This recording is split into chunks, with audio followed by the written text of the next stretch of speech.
Well, hi guys, welcome, and who dat? I'm Joe. Thanks for tuning in to Rosenfield 10, where I cover our beloved Bless You Boys in black and gold, the New Orleans Saints. Are you a Who Dat fan? If you're a Who Dat fan, subscribe to this channel. I love the Saints as much as you do. Let's keep it in the Who Dat family. Consider me a friend or a coworker who loves the Saints as much as you do. When you see me, you say, "Hey, Joe, what you think about them Saints?" Well, that's what these videos are for. I tell you what I'm thinking. You tell me what you're thinking in the comments below. I respond to my comments.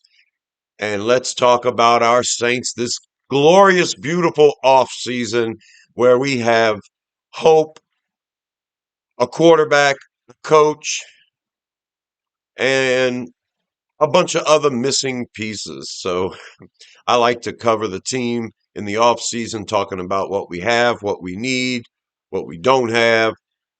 And yeah, one of the main things in the offseason is the draft. I love looking at the players in the draft. So, something interesting happened this week. Quarterback Dante Moore out of Oregon has decided to go back to school. And this affects the Saints because the Jets are picking second overall. They were expected to take Dante Moore as their draft pick. We pick at 8, Jets pick at 2. We know 7 players are going to get drafted before we pick. And taking Dante Moore, quarterback Dante Moore, off the board means there's one other player we covet that is likely going to be drafted before we pick. So I don't want to panic. I happen to like a bunch of players in the draft, but it got me thinking I better rearrange this top 10 real quick. And this is what this video is. It's my new top 10 first round prospects for the Saints. We're picking 8. 7 players are getting taken before we draft. And let's see what's left, if any, of my favorite players. Yeah, somebody's going to be left. If I have a top 10 list and I'm okay with drafting number 10 at number 8, then number 10 should still be there. I'm going to show you more than 10 players. We're going to talk about 5 players before we get to the top 10. And the reason why I'm doing this is because, man, Dante Moore's gone now. We know somebody else is getting taken, and that's one less player the Saints have to choose from. So maybe, maybe in your opinion, the choices are too slim at this point. You know, there's a cutoff. There's a depth to the draft, and there's maybe you have 4 or 5 guys at the top of your list that are worth that 8th overall pick, and then maybe if all 5 of those guys are gone, then you're scrambling. I don't quite feel that way.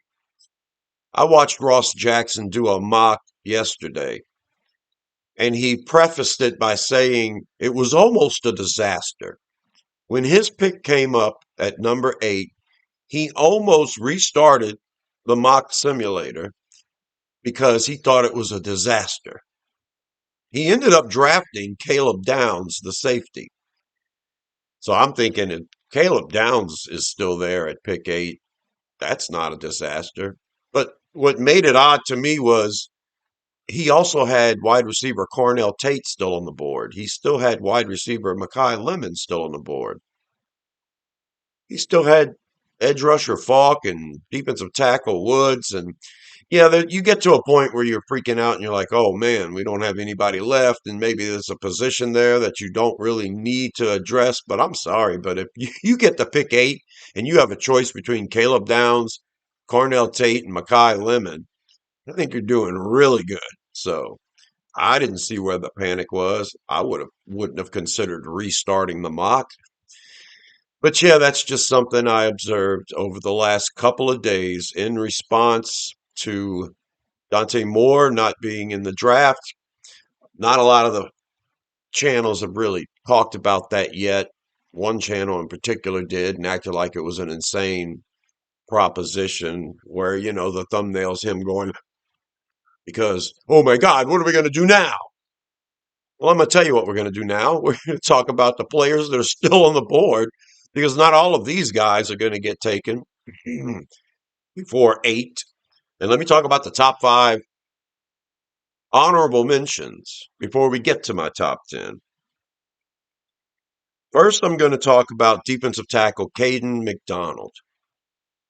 Now, I'm not necessarily saying that these players I'm about to list are ideal for the 8th overall pick. No, they're not. If you get to the 15th choice on my list, then yeah, something went crazy because there's only 7 players getting taken.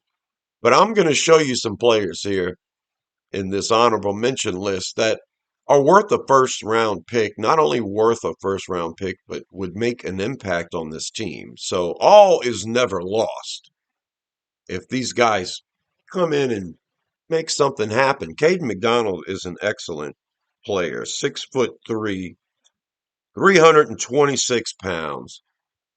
McDonald's got a lot of move to his big body too, so yeah, he'll play the nose tackle. But if we want to go in some from an odd front to an even front, and we want to mix it up and have a 4-man front, a 5-man front, we can find a spot on the defensive line for Caden McDonald.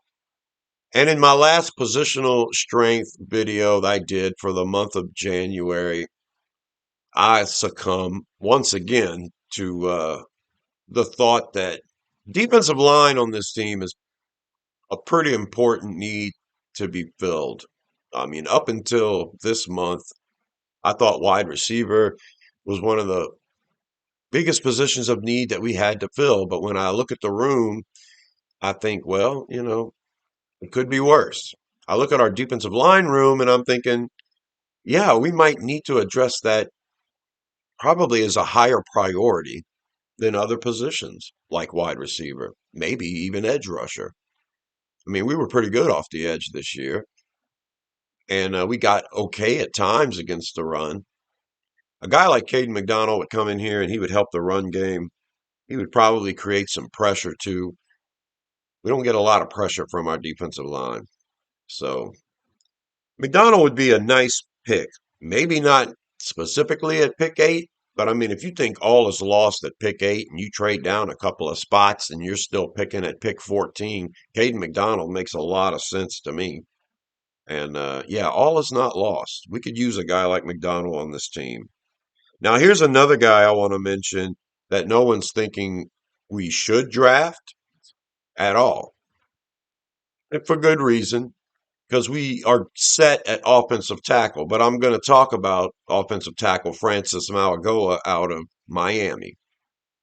6'6", 315 pounds. In my opinion, Mauigoa is the number 1 tackle in the draft. There's another guy, Spencer Fano, out of Utah, who could be considered the top tackle.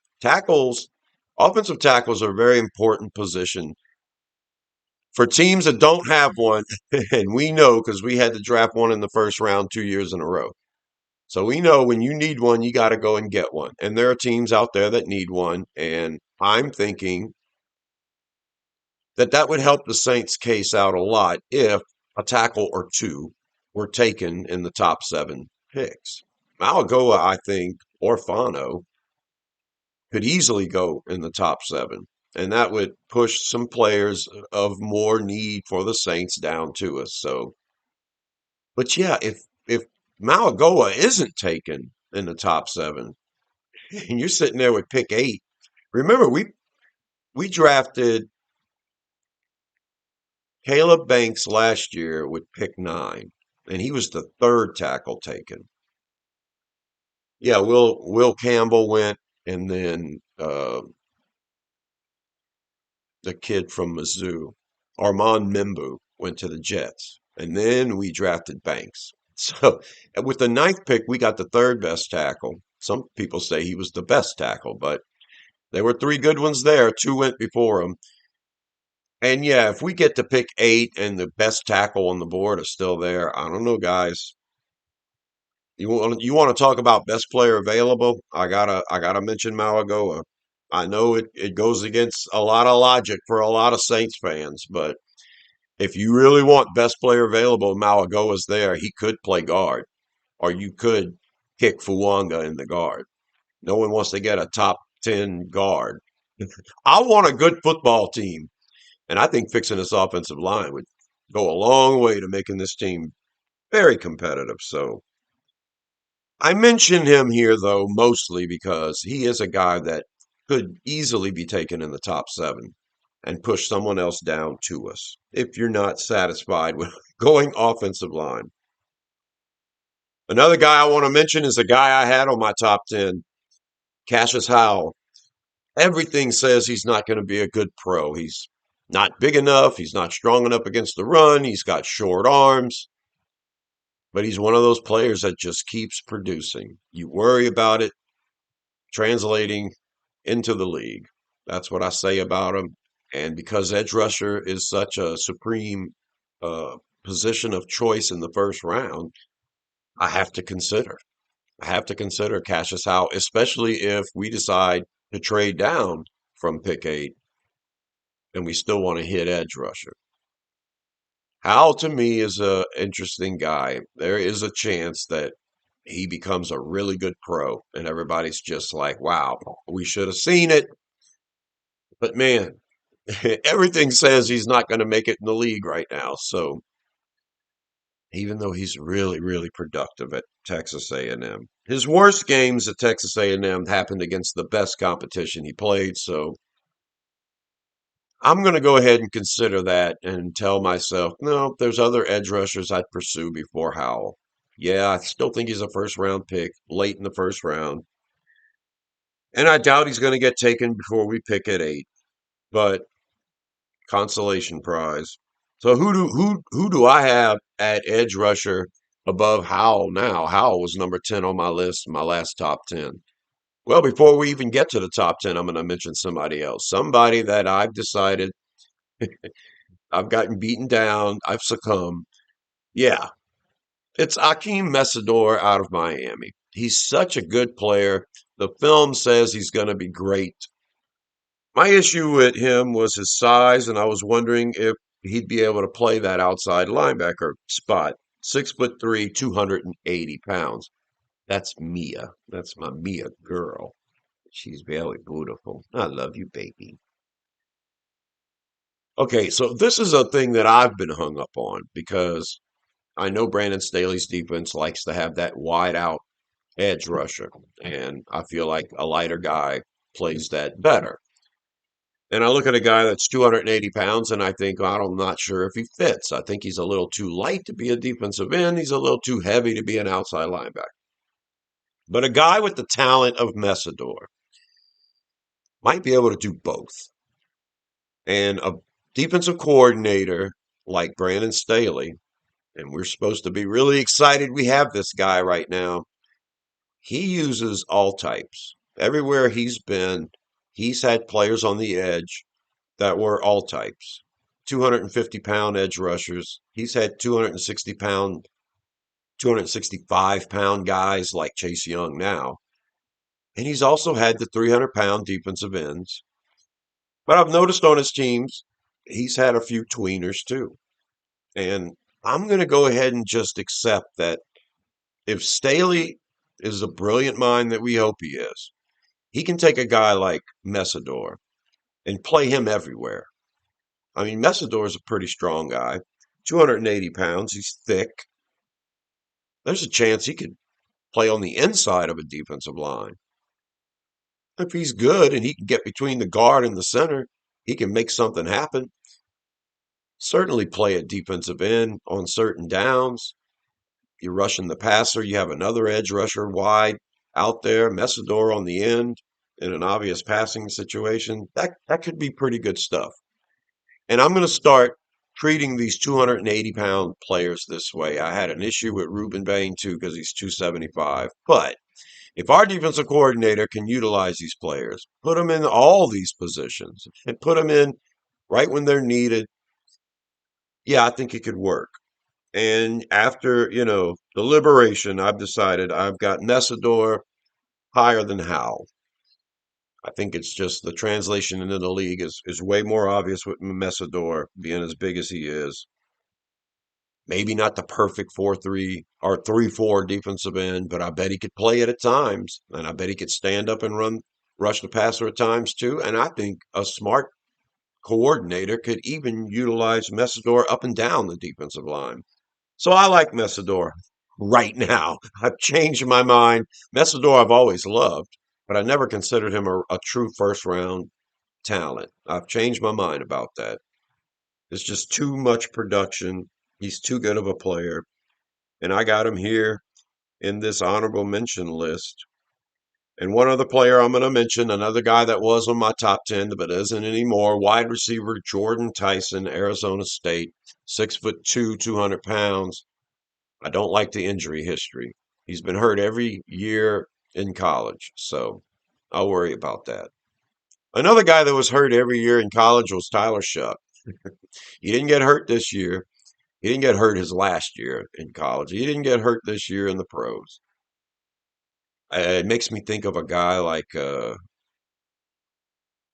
Frank Gore, running back Frank Gore, who was hurt all the time in college, and then he ended up playing 15 years in the league and was rarely, if ever, injured. So you just don't know. Wouldn't it be sweet if people passed on Jordan Tyson because of the injury history, and then the team that drafts this guy ends up getting a healthy player? Because when he's healthy, he is a stud.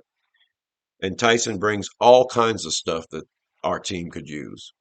Possession receiver, dominant and catch, contested catch situations.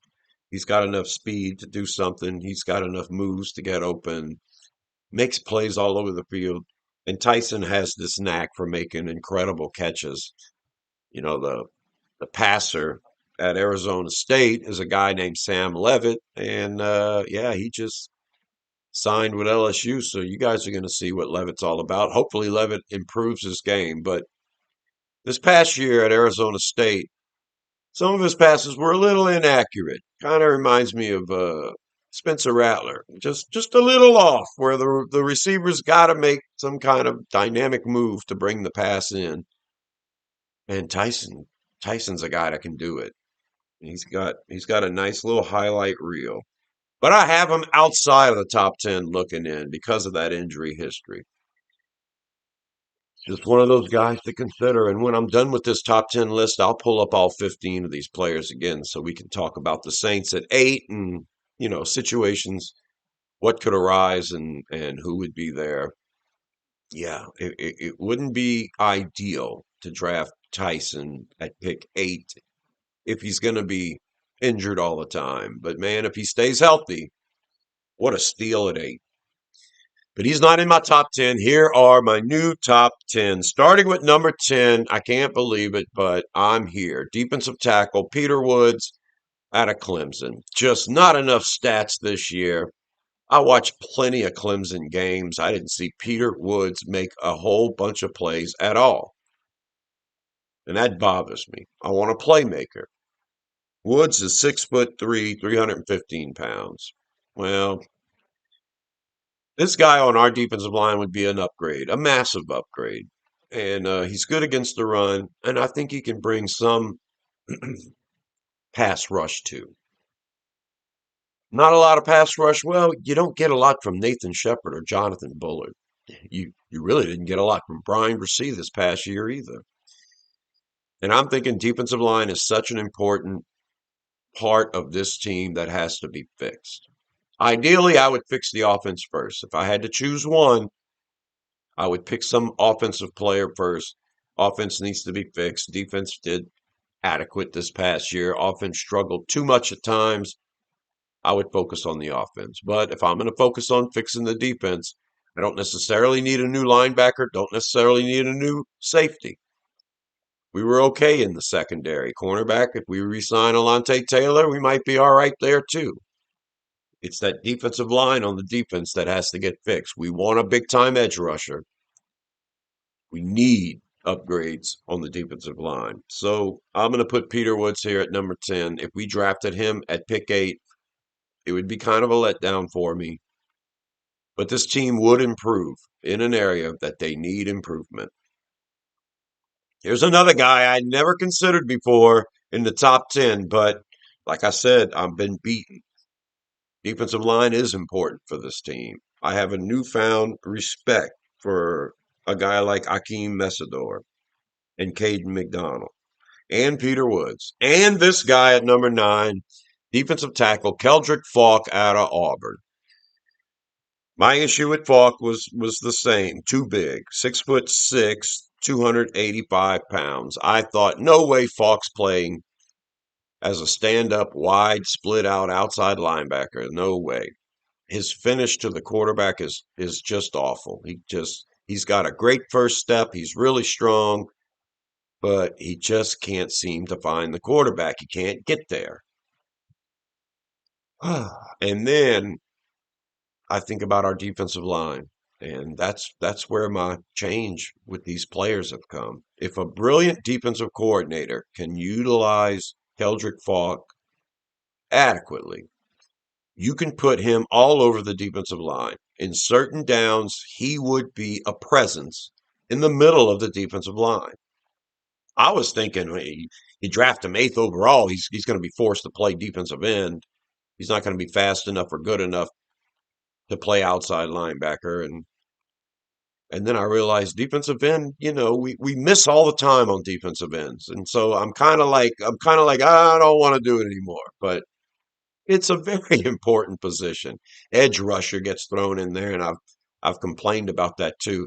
There's a difference between an edge rusher and a defensive end and a linebacker, and some edge rushers can be defensive ends, some can be linebackers. This defense needs linebacker size edge rushers. We also need defensive ends. And yeah, it's very important. I think Keldrick Falk would be an interesting piece. If Brandon Staley could unlock Keldrick Falk or Akeem Mesidor or Ruben Bain and have those guys play on the line and standing up. It all depends on the flavor, what we need. But I think Falk could be massive on the defensive line. I think he would create some pressure. His first step is great. But then once he gets back there, it's almost like he doesn't know how to get to the quarterback. Well, if he's pushing the pocket in front of the quarterback's face, that pressure is going to affect this game pretty good. And Falk is very good against the run. Very good against the run. And yeah, guy like Peter Woods or Keldrick Falk versus the run, there's value to that. So no, he doesn't have to be a stand-up edge rusher. He can be hand in the dirt defensive lineman for 3 out of every 4 plays he plays. And put him on the edge whenever you need to. But Falk might be a good player on early downs on the edge, setting the edge with the run. So and then put him on the line at different times. So, all right, number 8, I've done a little switcheroo here. Number 8, I've got cornerback Mansoor Delane. I had Delane ahead of Downs. Changed my mind about this.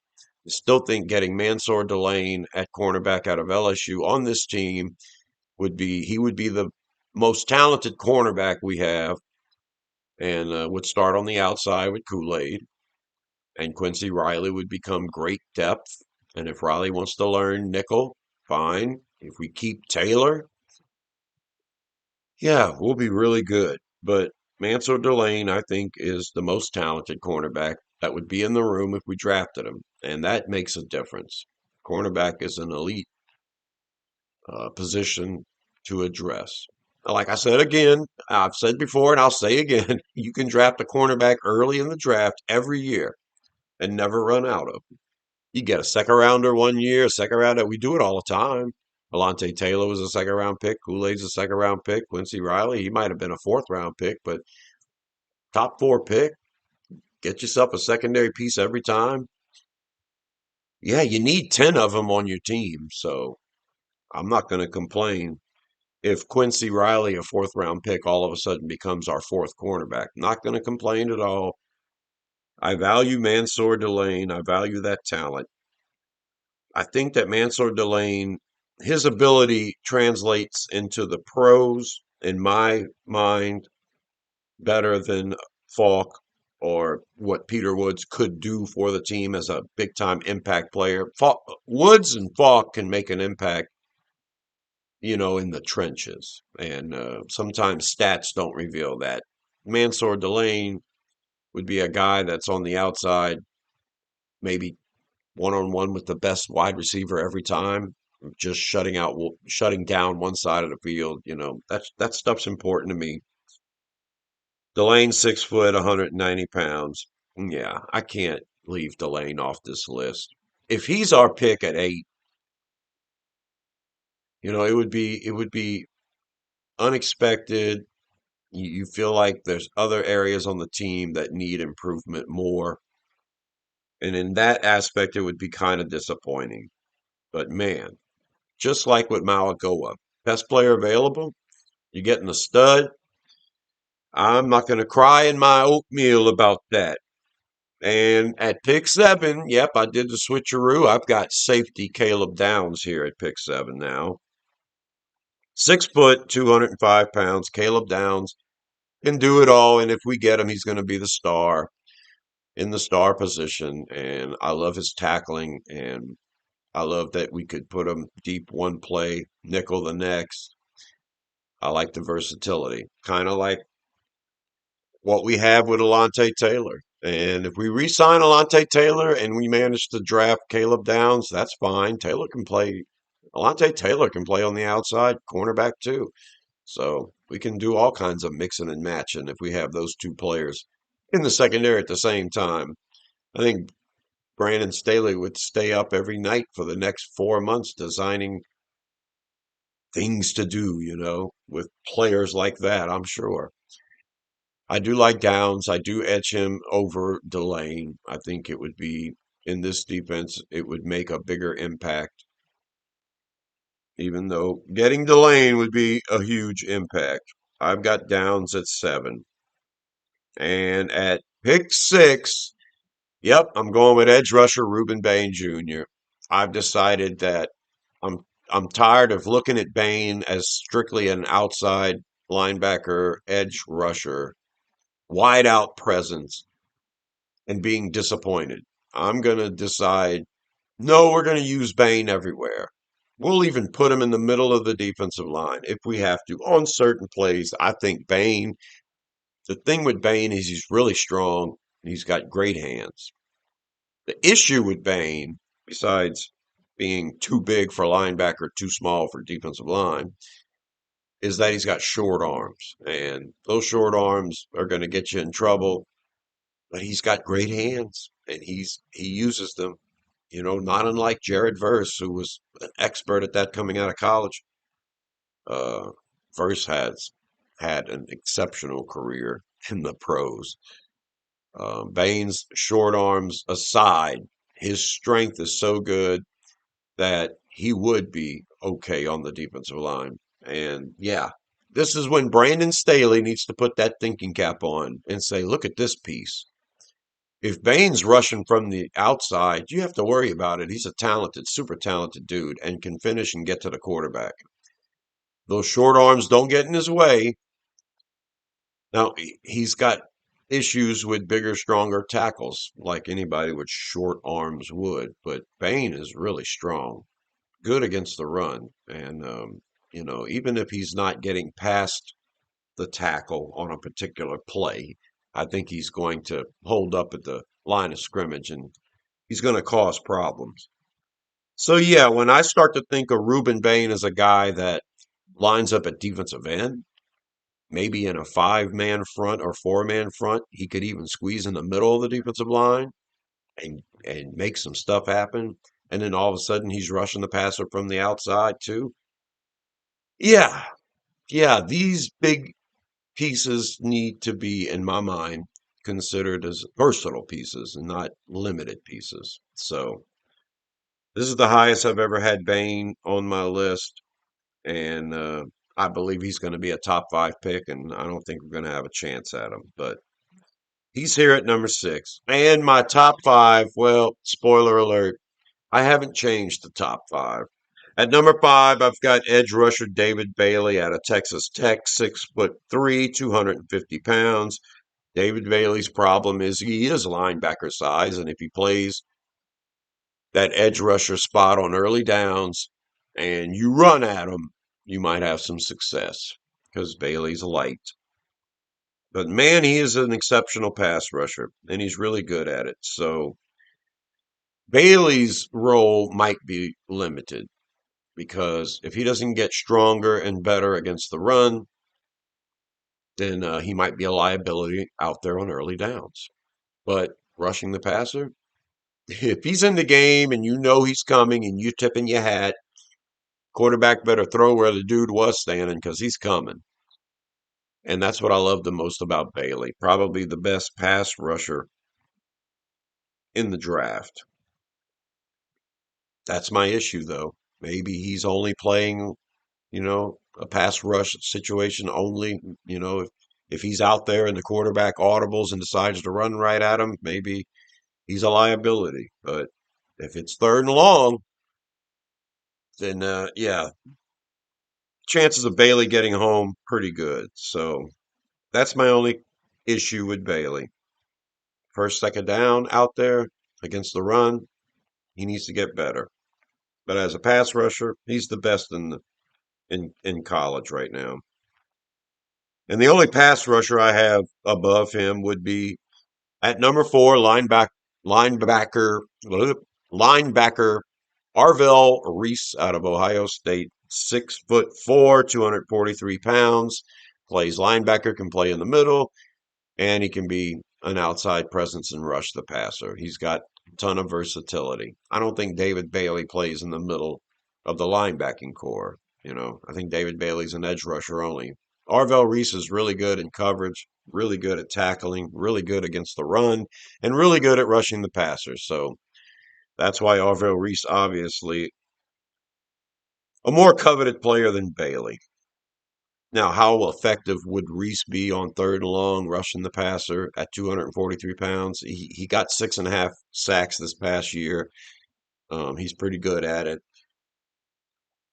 Bailey got 14 sacks this year. So I think Bailey would be a way better pass rusher. But yeah, Arvell Reese gives you that flexibility. And you've got a Cameron Jordan to replace and perhaps a Demario Davis to replace. And Arvell Reese can pick up the slack with the departure of both of those players and give you a little something. So yeah, I'm a fan of Reese. Linebacker's certainly not the priority need here for the team. But Reese is an exceptional talent. And the three I have above him are offensive players, and that's the only reason why you may think Reese is the greatest player in college. I just think we need to fix the offense more. And at this point, I've only mentioned two offensive players out of the 15. Offensive tackle Francis Mauigoa and wide receiver Jordan Tyson. This draft is full of defensive players. And there's a chance our first round pick is going to be on a defensive player. But I would have to consider these three offensive players very seriously at number 8, starting with wide receiver Makai Lemon at my number 3 on this list.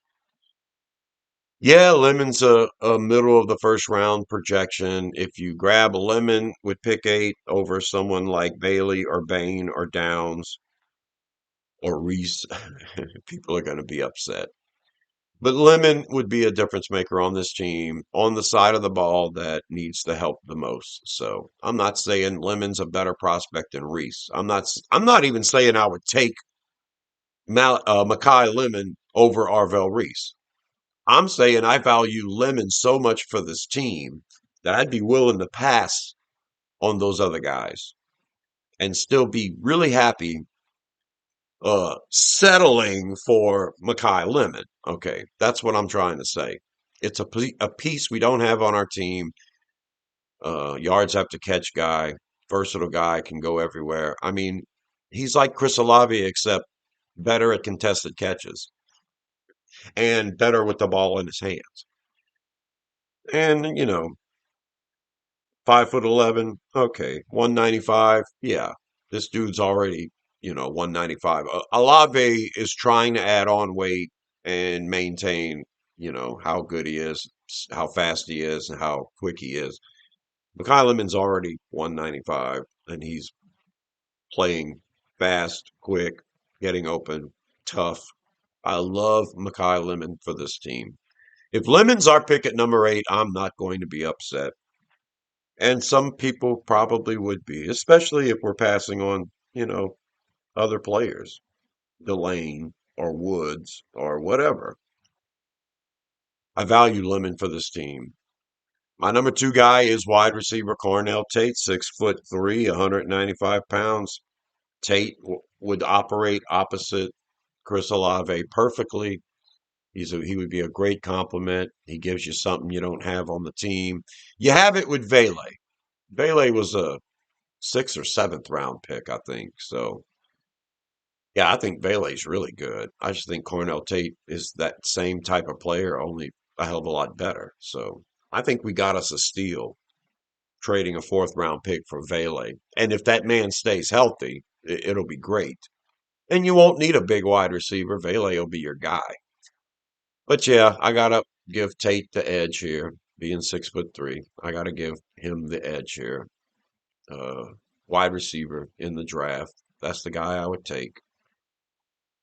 And number one, running back Jeremiah Love. He's going to stay number one on my list for right now. 6 foot, 214 pound running back out of Notre Dame. Man, Love on this team because, like I said, Shuck elevates. Apparently, so far, Shuck elevates the talent of the players around him. And when you have a running back, there's not much the quarterback can do to elevate that dude's talent. Turns around, gives him the ball, and hope for the best. And yeah, Love would be the best choice for the Saints at pick 8, in my opinion. I always have him number one on my top 10 list. Doesn't mean I would draft him number one overall. What it means is when our pick comes up at pick 8, I'm considering Love above everybody else. That's my top 10. Now I'm going to pull up the entire list of the 15 players I just mentioned. And we're picking at 8. So remove 7 players from this list. And you're gonna have you're gonna have the eighth guy there. So I'm hoping, and I'm looking at this list with you now. I'm hoping, you know, maybe a second quarterback could get drafted if somebody performs really good at the Senior Bowl. If somebody perhaps has a scouting combine that's really good. Shuck was a fourth round pick up until the scouting combine and pro days and senior bowls and everything else. And the next thing you know, he's going to be a second round guy, all of a sudden out of the blue. Well, maybe Ty Simpson, who's looking like a second round pick right now, maybe he finds his way back into the first round.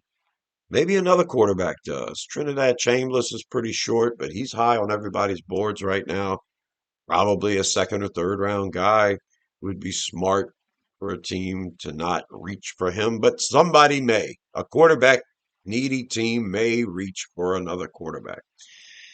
And if that doesn't happen and Mendoza's the only one taken in the top 7, then I'm hoping offensive lineman would be another thing. Francis Malagoa along with Spencer Fanau, and you get 3 of your top 7, would be quarterback and 2 offensive linemen. That would help the Saints out a lot. If that were the case, instead of 2 quarterbacks and maybe 1 offensive lineman, maybe 1 quarterback and 2 offensive linemen. That would help because then you'd only have, 4 more picks to go. And yeah, looking at this list, I can pick 4 real quick here. Arvell Reese, Reuben Bain, Caleb Downs, Jeremiah Love. Thank you very much. Have a nice day. Arvell Reese, David Bailey, Cornell Tate, Jeremiah Love, Reuben Bain, Caleb Downs. Yeah. So that's what I'm kind of hoping. I'm kind of hoping before the Saints pick at 8, we see some surprises. Because I have Jordan Tyson out of my top 10, um, I would be happy if somebody drafted him before we pick at 8. I'd be happy because I'd be considering those other receivers anyway. So yeah, there's a chance quarterback Mendoza goes, offensive tackle Malagoa goes, offensive tackle Fano perhaps goes, wide receiver Jordan Tyson goes. Those 4 would be 4 that I'm not interested in getting, not above everybody else available, and then you only got to wait 3 more picks. Worst case scenario, that would be Arvell Reese, Jeremiah Love, and Carnell Tate, and you'd oh dang, you're stuck with David Bailey or Reuben Baines.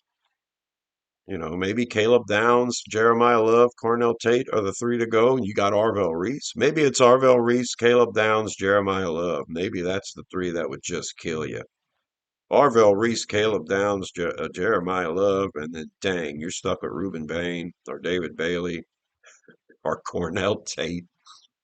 So that's why I wanted to do the video. The news of quarterback Dante Moore not being in the draft anymore affects the Saints. But I think when you look at this list here, you can still feel pretty good. We're going to get a stud at pick 8. So let me know, what's your worst case scenario? What's your best case scenario? I'm Joe. Thanks for tuning in to Rosenfield 10 for some more Saints stuff. Please subscribe. I'm going to be talking about the draft for the next couple of months. And until the next one, I'll talk to you later. Who dat?